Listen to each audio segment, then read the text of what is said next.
If tall people only dated tall people and short people only dated short people, eventually the human race would split into two different species. Greetings Nerd Squad, welcome back to Top 10 Nerd. I'm your host Carl Monroe and this list is about our favorite hentai mutant. Omega Red is the Russian version of Wolverine combined with Captain America and is one of the coolest mutants in existence. But what are some things you might not have known that when put into context are pretty surprising? That's what we're exploring with this list of the top 10 shocking Omega Red facts. If you haven't yet, be sure you hit like and subscribe for double daily nerdy content and ring that bell to know when we upload. Okay, let's get started. Starting us off in at number 10, Deadpool 2. Believe it or not, but Omega Red was actually in Deadpool 2. He was planned to play more of a prominent role, but instead only appeared in a few frames in the prison Wade gets sent to. A behind the scenes feature was included where they showcased the villain playing chess with the cameraman between takes, and claiming that he had skipped the makeup department that day. Honestly, same. Without these lights, it's a whole other story right here. While the Deadpool incarnation has more skin pigment than his comic counterpart, the incarnation still seems pretty faithful. The only issue I really have with this is that the Omega symbol isn't centered on his forehead and it's drawn on. From the photos I saw at least. Being a graphic designer, it genuinely hurts me seeing this thing off to the side, but like not off to the side enough, you know? Like, have you ever heard of the rule of thirds? Despite my frustration, we could potentially see Omega Red be a potential main antagonist come any future Deadpool movies, and considering how well the other ones did, I'm pretty sure we're gonna be getting a Deadpool 3. Hopefully he'll make fun of Spider-Man 3 in that one and there'll be like a black suited Deadpool and he'll be like, ah. And at 9, Carbonadium. Carbonadium is the metal that forms Omega Red's arm tentacles. The metal was made as an attempt at recreating the adamantium that coats Wolverine's skeleton and forms his claws.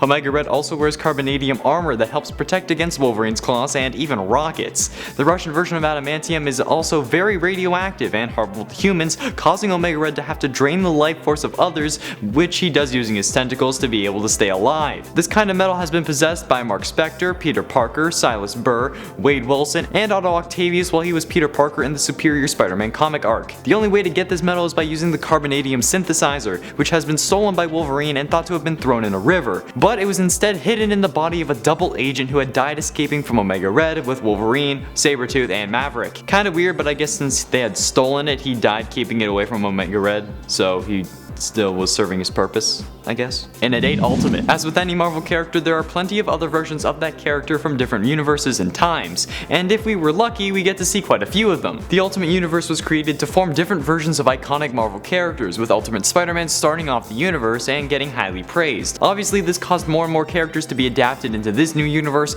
with new stories giving writers creative freedom, where they can do almost anything. There are some characters that had big changes made in this universe, Omega Red was one of them. His Ultimate version is actually a Spider-Man villain, and he has faced off with both versions of the webhead in that series, and changes made to his origin caused his carbonadium tentacles to become organic, rather than artificial attachments that were grafted onto his body, which is slightly less horrifying, but also terribly more horrifying if you think about the implications of that.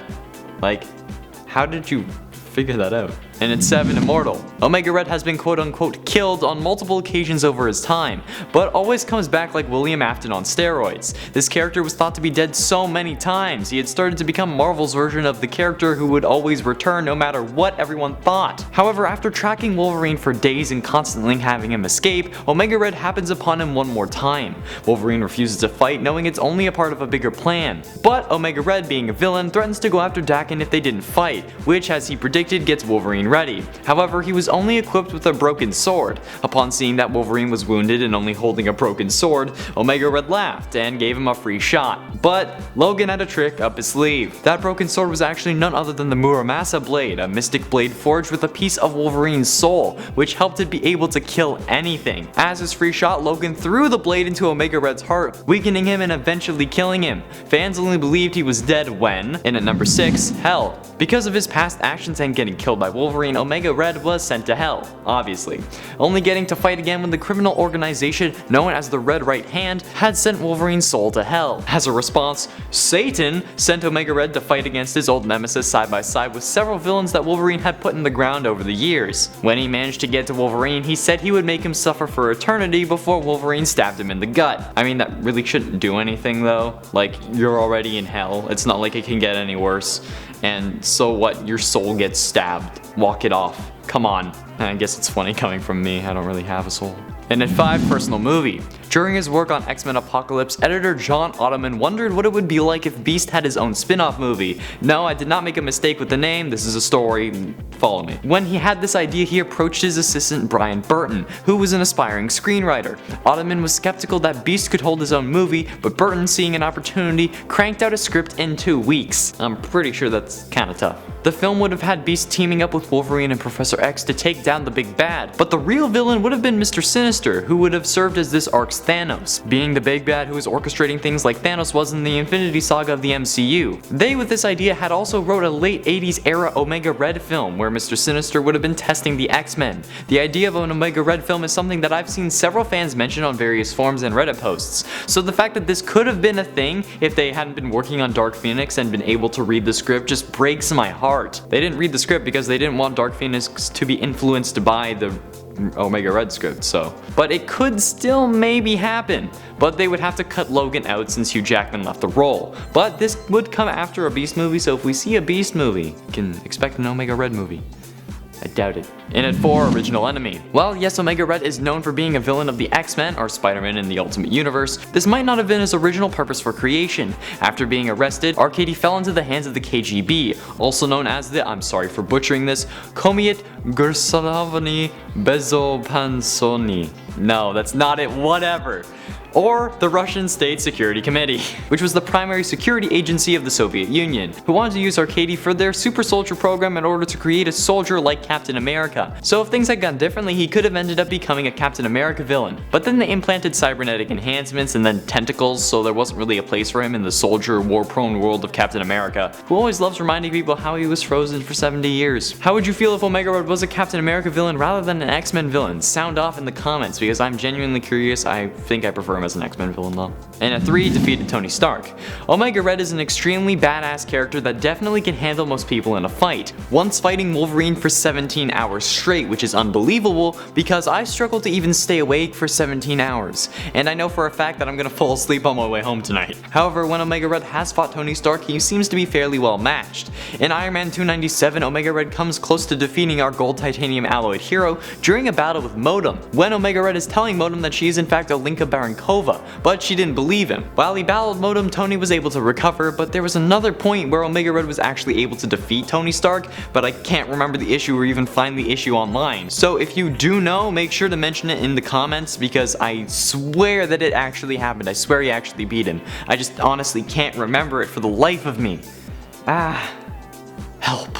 In at 2, the Army. When Arkady developed his mutation, his family became scared of him, and his bloodlust developed after he started mutilating animals and started killing old beggars. Due to him being afraid, Arkady's brother ended up betraying him by ratting him out to the authorities. He later joined the Russian army, where he became part of the Spetsnaz. Despite serving in the army, he also continued his crimes. He started to prey on young children, especially young girls, as he kidnapped and killed them. His crimes went unnoticed for a time until he went and got himself transferred to a Soviet outpost near the Arctic Circle, where the disappearance and death of several children were finally noticed by other Russian soldiers, since, you know, it's the Arctic Circle. It's not like there's a lot of people up there, not even Canadians, sorry to break it to you. After discovering the atrocious crimes he committed, he was executed by the Red Army, but his unmanifested mutant powers saved him from death, which prompted his superiors to use him for their super soldier program, where he was given the super soldier serum and all the cybernetic enhancements. Finally, in at number 1, Falcon and the Winter Soldier. Warning, potential spoilers for the Disney Plus series Falcon and the Winter Soldier. Okay, now you're gone. Posted late into the night on February 23rd, an anonymous 4chan user posted a plot synopsis for an episode they supposedly saw for Falcon and the Winter Soldier, where Sam and Bucky have to work with Zemo to track down a crime syndicate known as the Alchemists. They, along with Zemo, go to Madripoor, where they meet Omega Red. The character could be a gateway for the X-Men into the MCU, due to his deep link with Wolverine and the others, but comic origins haven't stopped the MCU from changing things to fit their own canon, since they are on a separate Earth. However, since Omega Red was originally an attempt to make a Captain America clone, perhaps this is the story they will go with. How would you feel about the X-Men being introduced into the MCU, both in general and in this fashion? Let me know below in the comments. There we have it, friends, the top 10 shocking Omega Ruby facts. Sorry if I mispronounced anything or said the wrong names. I'm gonna blame autocorrect for that, at least this time, or every time. Which cool factoids about Omega Red do you know that weren't included, and do you want to see him appear in the Falcon and the Winter Soldier series? Let me know below, and while you do that, be sure you hit like and subscribe for daily nerdy content and ring that bell so you know when we upload. Thank you all so much for watching. I have been Showerman Connor Monroe, and I'll see you in another video.